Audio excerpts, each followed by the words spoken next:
The Covenant system in World of Warcraft Shadowlands is easily the most controversial element of the game. I'm actually really in favor of it, but I don't think Blizzard knows really what they're doing. Let's take a look. So hello and welcome, I am Sabraxi.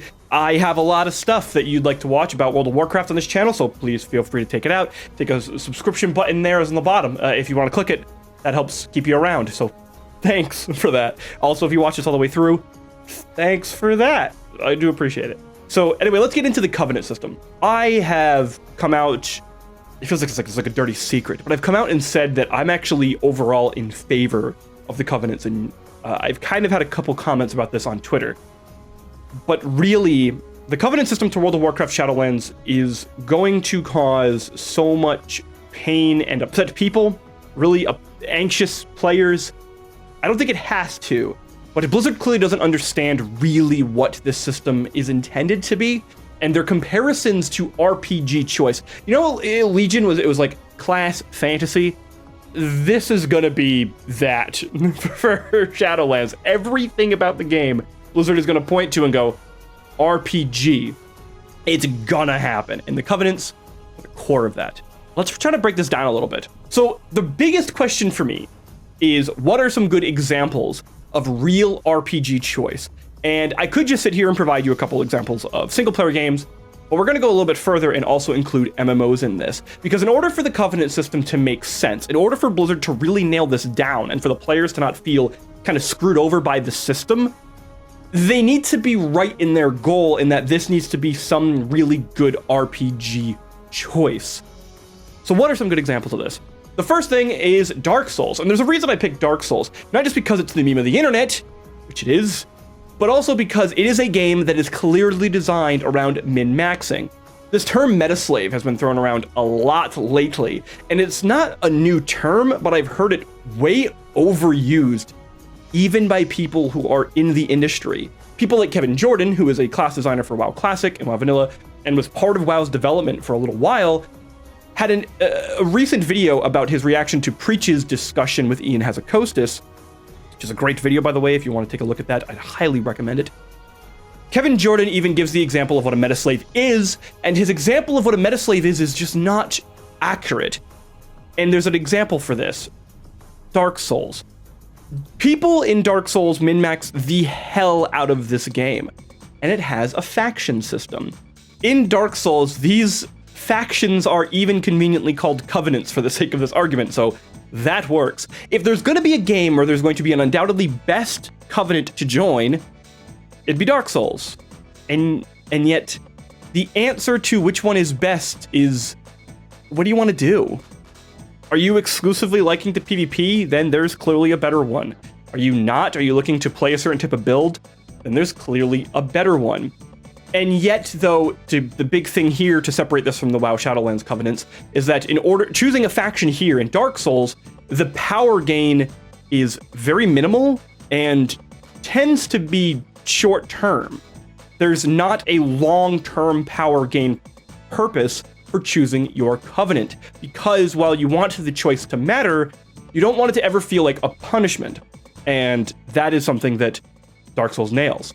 Now, let's use an MMO example. This is a really easy one for me because there's a game that I genuinely love, and it's easily my rival MMO favorite as far as from World of Warcraft, and that is Guild Wars 2. Guild Wars 2 is a phenomenal MMO, and I will happily shout its praises because, man, is it super underrated. This game has a way vastly superior mount system than World of Warcraft does. It's even got arguably a better system than Mythic Plus, even though the Mythic Plus system in Shadowlands is getting better. Not a lot better, but it's getting better. But, sorry, I just had to sing Guild Wars 2's praises for a second. Well, anyway, Guild Wars 2 also has a faction system. At one point in the main story, you will have a decision you have to make. Which of these three factions do you want to engage in? The Vigil, the Dermot Priory, or the Order of Whispers? Well, conveniently throughout this story, you will also be able to engage in each of their tales a little bit. You'll be able to get a little bit of the feel for the thematics of that faction, and WoW does this as well with Shadowlands, where you'll go through the levels and their zones. You kind of get a feel for their environment and their atmosphere and their aesthetics, their personalities. You get to understand all of this. But Guild Wars 2 does something that WoW should be doing with the Covenant system. In Guild Wars 2, when you choose your Covenant, your faction, what changes is your story and how you approach the problems of the world. It changes how you roleplay.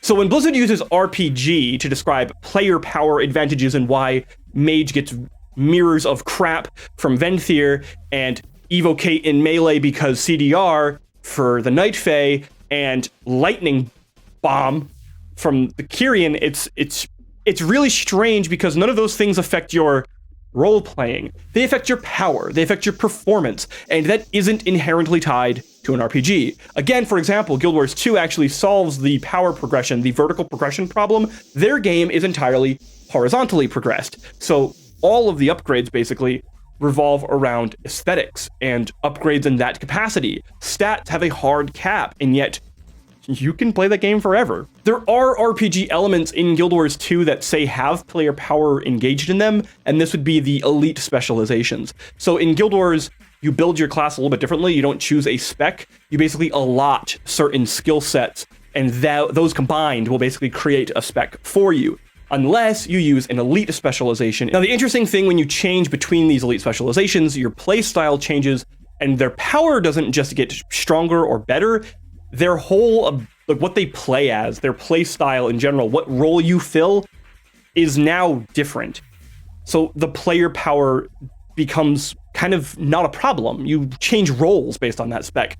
So again, that roleplay choice doesn't even affect power. It affects play style. And yes, there are more powerful elite specs than others, but then there are also more powerful elite specs from others. And core specs are still really good, and some are better than elite specs. So the power problem is mostly solved by choice and by playstyle, not by raw throughput. Also, it's also by class design, because classes actually bring unique things. It's like Final Fantasy XIV, classes actually bring unique things to the raid, so that's great. Whereas in WoW, literally, if you're a mage, the thing you bring is 5% int, and then you can basically AFK. You're useful now, and that's about it. You've brought that. This kind of reminds me of like TBC. In TBC, you would still bring a Shadow Priest, even though they weren't very great, because their strict healing and mana passive regen that would go to like your healers and stuff from their passives was like insane, and you'd want them in your group just because of that. It's even arguable like Arms and Fury Warriors aren't that great in TBC, but you'd still use them for the physical damage increase debuff. Like, classes bringing things to the raid solves player power problems. So, Blizzard, the hell are you doing? Please. Well, I kind of got off on a tangent there. A little class design problem. But I know a ton of other games do better RPG choice. Mass Effect's dialogue system is way more interesting than the Covenant choices have ever been. The Deus Ex playstyle choice with like your talent spec is, the power difference is pretty much negligible. It's how you approach problems, which again is a role playing. How you approach problems, how you solve them, how you interact with the world around you. That is role playing, not being more powerful because you chose A versus B. It's how you interact with the world, how you role play with the world you're in. That should be it, which is the part Blizzard doesn't understand. So Blizzard is starting to get this better with Shadowlands, but it's none of the Covenant stuff, which is kind of ironic here, because the Covenant system then also devolves down into the Soulbind system and conduits and your renown rank, and yet none of these things change how you interact with the world. Like, you having a specific Soulbind, you don't work within that Soulbind in any unique way to make it valuable as to why you'd want to pick A versus B, other than the fact that Thrill Seeker might be tied to A, or like Blood Mallet or whatever it's called, Siphoning Mallet, may be tied to B. There's no role-playing choice to really choose them, other than the fact that the choice exists, but there's no real reasoning behind it from an RP perspective. So the players just choose the power, because why not? It's at least a reason now. WoW has done really great RP choices in the past. For example, I did a whole video on jewel crafting, so if you want to click the link, I think it's like over here. I'm looking at the screen. It's right here. Thank you. I've done a whole video there where I talk about how the design of jewel crafting is incredible, and that's true even from a role-playing perspective. Giving players the ability to interact with their gear in order to reallocate stats, or further allocate stats into certain pieces is a great way to interact with the world and also change your play style, because changing into pure haste builds versus more crit or whatever changes how you interact with the world. Also, when you come to think that all of these stats in the Burning Crusade also deal with things like dodge and block and parry, and classes are good at different things, and that alone changes the way you interact with the world. I am going to say that phrase more and more, and I'm going to continue saying it further, because that is the line Blizzard doesn't seem to get. And I hear people who are actual game designers. I'm going to pick on Kevin Jordan a bit again, because he's an incredible guy, and you should check him out. Fascinating design talks, especially when it comes to World of Warcraft. The guy knows his stuff. But even then, when he talks about the fact that players pick a Covenant because they want power as meta slaving, no, it's because there's no other reason to pick them. There is no change to how you interact with the world. I swear, people are gonna have that running in their head all week, so I apologize. But it's true. That's role playing. That is role playing. Have you ever played D&D? Have any of you played Dungeons and Dragons? D&D, man, your class and your race, they all have these player power differences, and it's but they're mostly left or right, mostly horizontal as far as progression, with a couple outliers on either end, but most of the time they fit in the bell curve. But all of these things, the more important part about, say, a sorcerer to a wizard is how they interact with the world, or the difference between how a halfling reacts to a gnome. Even though they're so similar, they react and engage in the world from a role-playing perspective so radically differently. The problem is nothing here actually changes your interaction. Not just changes your interaction, but nothing actually affects or integrates with the world at all. And it may in future. Covenants may go down the line where eventually there will be further story, kind of like Suramar. Suramar had an extra, you could never do Suramar, or originally in beta, you weren't going to have to do Suramar. It's going to be a completely side thing, which is what it should have been, by the way. But instead, they tied it to player power, because I think Blizzard just wasn't sure people were actually going to engage in that content, which is actually the reason I think they're doing it here with Covenants as well, is they're just not confident people will engage in their own content unless there's a reward attached to it, which is a problem they really need to solve, because holy cow, the last 2 expansions have been pretty much sabotaged by that philosophy and by that insecurity. I feel like I need to have a moment here where I'm a therapist, and I just need to talk to Blizzard here for just a moment and just say, guys, you are very insecure about your design decisions, and that is hampering the game. And you need to solve this problem, because your relationship with your fans is really suffering. So talk to your girlfriend about it, or boyfriend, and communication is key. I don't know, I'm done being a therapist. I'm really not good at it. Professions in general in WoW are getting better, especially with Shadowlands, with oils being made and alchemy making those. Also the ability to actually hyper focus which stat combinations you want on gear, which allows you to have way more variables than ever before, but completely player controlled, and to change their item level further, which is really awesome. Professions are becoming role-playing again, or better at role-playing again, because they actually have ways to interact with one another and to create and stimulate an economy by also interacting with ways players want to play the game and how they interact with the world.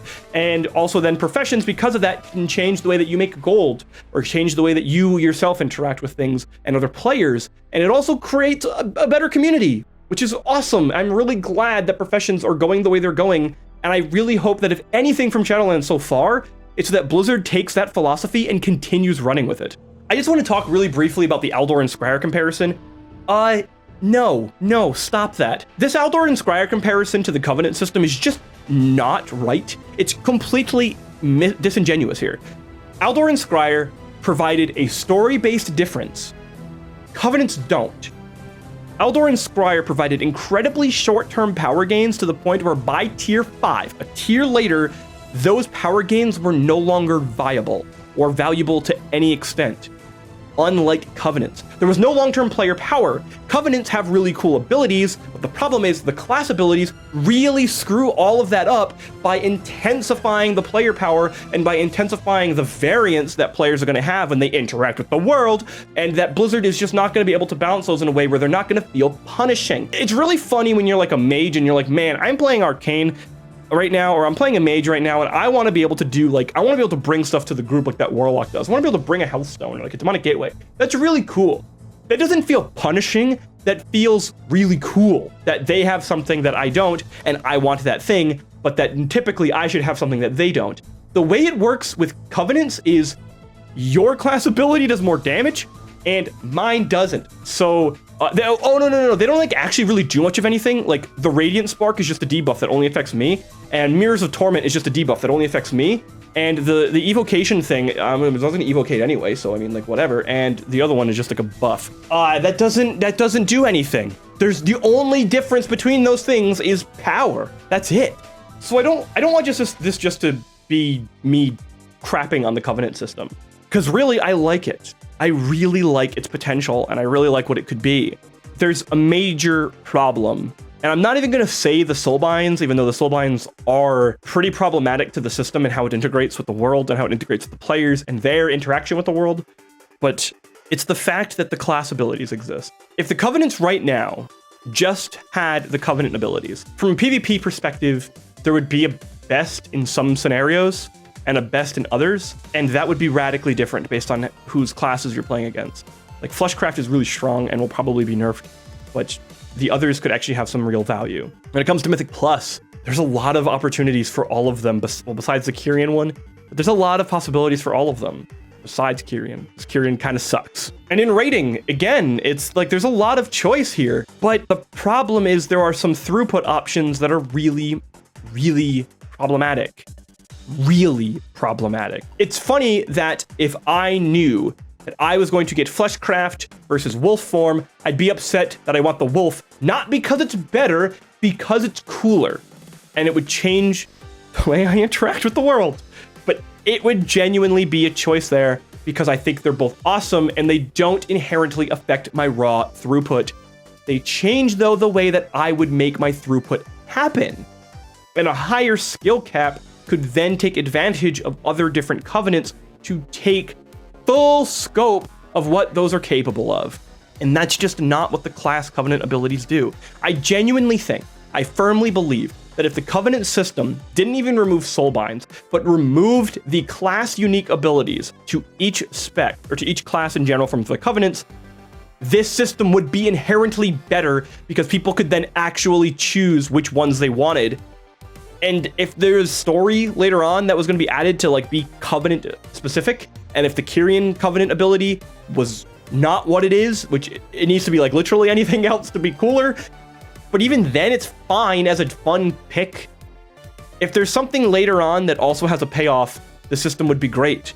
But the class choices ruin things far more than any other integration. And that's kind of where I'm a bit bummed, because I really, really want the system to be cooler. And I really like it so far, but it's just not quite there. Thank you so much for watching my video and my rambling. This went a little longer than I was expecting. I kind of repeated myself a couple times, so maybe I'll go back and fix that. So thanks. If you do want to watch more of my stuff, feel free to subscribe to the channel and hit the bell. You still don't even hit the bell. Just subscribe. That'll make me feel better. That'll be fine.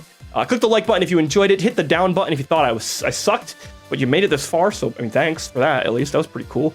And follow me on Twitter if you want to hear me ramble about gaming and other stuff. And then I also have a general gaming channel youtube.com/Zerbraxy, where I just review games as a whole. And I really like to dig deep into them. My last review was on A Plague Tale Innocent, which is probably one of the best games that's come out in a while. Very great. Thank you again for watching. I hope you enjoyed, and I'll see you in the next one. Happy gaming, stay safe. I don't know. Happy Shadowlands.